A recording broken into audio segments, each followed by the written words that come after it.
A very good morning, students. Today we shall study the next chapter of first flight, that is the 100 Dresses Part 2, written by Elvis Esther. I have already given you information about the author of this story. So I'll tell you the theme of this story first. This story, the 100 Dresses, gives us the message of acceptance and not teasing someone for being different. This story is based on racism and classism. We get to know about Wanda's negative experience in school. She is teased by the girls of her class. Peggy, being rich and pretty, is popular among girls. She teases Wanda by asking questions. How many dresses do you have? Wanda cannot tolerate this fun, so she leaves the school and moves to another city. Peggy and Maddie apologize for their act, but they did not get reply from Wanda. In the end, they come to know Wanda loves them very much when they notice their own picture on her drawing. Thus, we see that Wanda's forgiveness makes them determined to be much nicer and not to tease anyone in future. ये कहानी the 100 dresses जो है वो हमें स्वीकार करने और किसी को अलग दिखने की वजह से तंग ना करने का संदेश देती है, मैसेज देती है, ठीक है। और ये जो स्टोरी है ये जातिवाद और श्रेणीवाद जो होता है उस पर आधारित है। हमें स्कूल में जो है वांडा का नकारात्मक अनुभव जानने को मिलता है स्टोरी में, और उसे उसकी क्लास की लड़कियां जो है काफ़ी परेशान किया करती थी, तंग किया करती थी। पैगी जो कि एक अमीर लड़की थी, सुंदर होने की वजह से क्लास में काफ़ी जो है लोकप्रिय थी, प्रसिद्ध थी, और वह वांडा को ये क्वेश्चंस पूछ कर परेशान किया करती थी कि उसके पास कितनी ड्रेसेस हैं। और वांडा वो मजाक जो है वो टॉलरेट नहीं कर पाती, बर्दाश्त नहीं कर पाती, और इसीलिए वो स्कूल छोड़कर चली जाती है, दूसरे शहर में चली जाती है। पैगी और मैडी अपनी गलती का एहसास करते हैं, उन्हें अपनी गलती अनुभव होती है, लेकिन उन्हें वांडा की तरफ से कोई भी जवाब नहीं मिलता, कोई रिप्लाई नहीं मिलता, और आखिर में उन्हें पता चलता है कि वांडा उन्हें बहुत प्यार करती है जब वो खुद की फ़ोटो उसकी बनाई हुई पिक्चर्स में देखते हैं, उसकी ड्राइंग्स में देखती हैं। इस तरह से हम देखते हैं कि वांडा का जो क्षमा भाव उन्हें अच्छा बना देता है, उन्हें नाइस बना देता है, दोनों लड़कियों को, मैडी और पैगी को, और वो फ्यूचर में किसी को भी तंग ना करने का निश्चय करती हैं, डिसाइड करती हैं कि वो फ्यूचर में किसी को भी परेशान नहीं करेंगी। So now I tell you the story in detail. Miss Mason received a letter from Wanda's father. It is about moving of Wanda's family to a big city where nobody would tease Wanda for her funny name and her appearance. Miss Mason read it to the whole class. After reading the letter, Miss Mason felt very bad. Miss mason को Wanda के father का एक letter receive होता है, एक letter प्राप्त होता है, और ये किसके बारे में था कि वांडा का पूरा परिवार जो है वो एक बड़े से शहर में जाकर बस गया, वहाँ वो लोग चले गए जहाँ पर वांडा को कोई भी उसके फनी नेम के लिए और उसके अपीयरेंस के लिए उसको परेशान ना कर सके।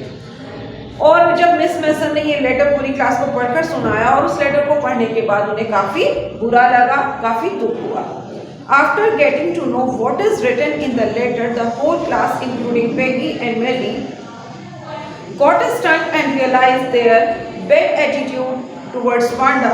Miss Mason said that we should not hurt someone only because of one's strange name and appearance. और उस लेटर में क्या लिखा था ये जानने के बाद पैगी और मैडी समेत पूरी जो क्लास थी वो काफ़ी स्तब्ध रह गई, और वांडा के प्रति अपने पूरे जो उनका पूरा दृष्टिकोण था उसका उन्हें एहसास हुआ। मिस मेसन ने कहा कि हमें किसी को भी उसके अजीब नाम या वो कैसा दिखता है इसकी वजह से तंग नहीं करना चाहिए, परेशान नहीं करना चाहिए। Maddie was very sad to listen about Wanda's feelings. She thought to do something for her. She was so disturbed that she could do nothing except thinking about Wanda. She decided to search Wanda so that she could tell her that they had not meant to hurt her feelings and about her winning the contest. She wanted to go to Boggins Heights to find her. Peggy also go with her. अब यहाँ पर मेडी ने Wanda की भावनाओं को सुनकर जो है वो बहुत दुखी हो जाती है, बहुत ज़्यादा दुखी महसूस करती है और उसने उसके लिए कुछ करने की सोची कि वो वांडा के लिए कुछ करेगी। और वो इतनी परेशान हो गई कि उसने वांडा के बारे में सोचने के अलावा कुछ भी नहीं किया और उसने वांडा को ढूंढने का फैसला किया ताकि वो उसे बता सके कि उनका उसकी भावनाओं को चोट पहुंचाने का कोई इरादा नहीं था, कोई मतलब नहीं था। और उसको जो उसने कंपटीशन, जो उनके यहाँ ड्राइंग कंपटीशन हुआ था, उसको जीतने के बारे में वो बता सके और वो बॉगिन्स हाइट पर उसे ढूंढने के लिए जाना चाहती थी। पेगी भी उसके साथ गई।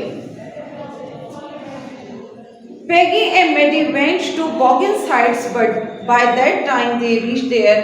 Petronsky family had already left, so it was of no use.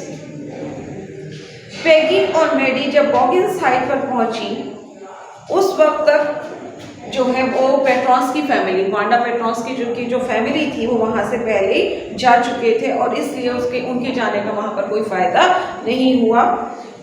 Maddie was so disturbed that she could not concentrate on her studies and could not sleep at night. She continuously thought about Wanda. She wanted to clarify her that she never meant to hurt her. अब मेडी जो थी वो इतनी disturb हो गई, वो अपनी पढ़ाई में भी कंसंट्रेट नहीं कर पा रही थी, पढ़ाई में ध्यान नहीं लगा पा रही थी और ना ही वो रात को ठीक से सो पा रही थी। वो लगातार वांडा के बारे में सोच रही थी और वो उसे स्पष्ट करना चाह रही थी कि उसको चोट पहुंचाना उनका मकसद नहीं था, किसी भी तरह से उसको हर्ट करना उनका मकसद नहीं था। Peggy and Maddie wrote a friendly letter to Wanda. They wrote that she had won the contest and praised her drawings. They posted it on the address Boggins Heights and write, "Please forward" on the envelope, as they did not know her new address. But Wanda did not reply. At that time, Peggy rarely thought about Wanda, but Maddie was unable to forget her even for a moment. अब Peggy और मेडी ने उसके लिए एक friendly letter लिखा Wanda के लिए। उन्होंने लिखा कि उसने ये जो कंपटीशन था उसको जीत लिया था और उसकी जो ड्राइंग्स थी उसको उन्होंने काफ़ी अप्रिशिएट किया, उसकी काफ़ी तारीफ की। उन्होंने उस एनवेलप के ऊपर, उस लिफाफे के ऊपर लिखा प्लीज़ फॉरवर्ड, यानी कि आगे पहुंचा दें, ठीक है, क्योंकि उन लोगों को उसका नया एड्रेस नहीं पता था और उसको लिखकर उन्होंने जो है बॉगिन्स हाइट के पते पर डाल दिया, क्योंकि उन्हें उसका जो नया एड्रेस था वांडा का वो नहीं पता था। लेकिन वांडा ने उस लेटर का कोई जवाब कोई नहीं दिया, वांडा का कोई रिप्लाई नहीं आया उस लेटर का। उसके बाद पेगी कभी कभी वांडा के बारे में सोचती थी, लेकिन मेडी जो थी वो उससे एक पल के लिए भी भुला नहीं पा रही थी, वो लगातार वांडा के बारे में ही सोच रही थी। One day before Christmas, their teacher Miss Mason received a letter from Wanda. She read it to the whole class. Wanda wrote that she was no more in the need of those 100 dresses, as she had new 100 dresses in her new house. So those dresses should be gifted to the girls. She mentioned the names of Peggy and Maddie. The drawing of blue dress should be gifted to Maddie and green with the red trimmings to Peggy. Further, she wrote that her new teacher was not like Miss Mason and wished all Merry Christmas. अब Christmas के एक दिन पहले, Christmas आने वाला था, Christmas से एक दिन पहले उसकी जो टीचर थी मिस मेसन को वांडा का एक लेटर रिसीव होता है, एक लेटर प्राप्त होता है और उसने इसे पूरी क्लास में पढ़कर सुनाया। वांडा ने लिखा था उसमें कि अब उसको उन 100 ड्रेसेस की ज़रूरत नहीं थी, जो उसने पिक्चर्स बनाई थी, ड्राइंग्स बनाई थी 100 ड्रेसेस की, उसकी ज़रूरत नहीं थी, क्योंकि उसके नए घर में उसके पास और 100 नई ड्रेसेस थी, उसने पिक्चर्स बना ली थी, ठीक है, जो ड्राइंग्स वगैरह थी। और इसीलिए जो वो ड्रेसेस थी, 100 ड्रेसेस की जो पेंटिंग्स, जो ड्राइंग्स उसने बनाई थी, वो बाकी लड़कियों को एज गिफ्ट उनकी टीचर दे दे, उसने ये मेंशन किया था। और उसने पेगी और मेडी के नाम भी उसमें मेंशन किए थे कि जो ब्लू कलर की ड्रेस है वो मेडी को, और रेड कलर की जो पट्टी वाली ड्रेस है और ग्रीन कलर की जिसमें रेड कलर की पट्टी लगी हुई थी वो पेगी को दे। और आगे उसने लिखा कि जो उसकी नई टीचर है वो मिस मेसन की जैसी नहीं थी, और उसने सभी को मैरी क्रिसमस विश किया। ठीक है। Peggy and Maddie accepted their gifts and brought to their homes. Maddie pinned the drawing in her bedroom. She gazed at the drawing for a long time and noticed that the face in the drawing resembled to her own face. Then she went to Peggy's house to see her drawing. She found the same there. Now they thought that Wanda really liked them, but felt guilty that they teased her as usual. As usual, tears came in Maddie's eyes, but she blinked away the tears. अब Peggy और Maddie ने उसको जो gift दिया गया था, जो drawings दी गई थी एज गिफ्ट, उन्हें एक्सेप्ट किया, उन्हें स्वीकार किया और उन्हें वो लोग घर ले गई। मैडी ने उस ड्राइंग को अपने जो उसका बेडरूम था वहाँ पर उसको लगा दिया, और वो जो ड्राइंग थी उसने उसको लंबे समय तक देखती रही और उसने देखा कि उस ड्राइंग में जो उसने चेहरा बनाया था वो उसी का चेहरा था। ठीक है, मैडी का। और उसके बाद यहाँ पर जो है वो पेगी के घर गई उसकी ड्राइंग देखने के लिए, और वहाँ भी वैसा ही था। उसने उसकी पेंटिंग में जो उसने पेगी को गिफ्ट करने के लिए बोला था उसमें पेगी का चेहरा बना हुआ था, वो उससे रिजेंबल करता था। और अब उन्होंने सोचा कि वांडा सचमुच उन्हें बहुत पसंद करती थी, लेकिन अब उन्हें जो है अपनी गलती का एहसास हुआ। उन्होंने अपने आप को दोषी महसूस किया कि उन्होंने उसे तंग किया, परेशान किया। हमेशा की तरह मैडी की आंखों में आंसू आ गए, लेकिन उसने पलक झपककर आंसुओं को हटा दिया। That's all in this story. I hope you all have understood the story very well. Thank you so much, class.